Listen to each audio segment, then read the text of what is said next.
मी इथे मेंबरशिप झाल्याबद्दल खूप म्हणजे खुश आहे आणि माननीय आंबेडकर सर त्यांनी म्हणजे महिलांसाठी जे कार्य केले त्यासाठी त्यांचे खूप खूप आभार. आणि आज आम्हाला इथे उपस्थित राहायला मिळालं एवढ्या मोठ्या सभेत, त्यामुळे त्यांचे मनपूर्वक आभार.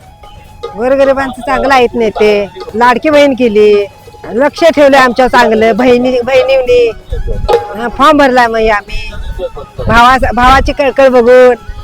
भाऊ एकनाथ शिंदे साहेबांच्या या सभेला आमंत्रण केल्याबद्दल त्यांचे खूप खूप आभार. प्रकाश आंबेडकर साहेबांचं खूप खूप आभार. आणि आम्हाला लाडक्या बहिणीचं एवढं त्यांनी सहकार्य केलं, आमच्यासाठी त्यांनी एवढ्या योजना काढल्या, त्याबद्दल त्यांचे खूप खूप आभार.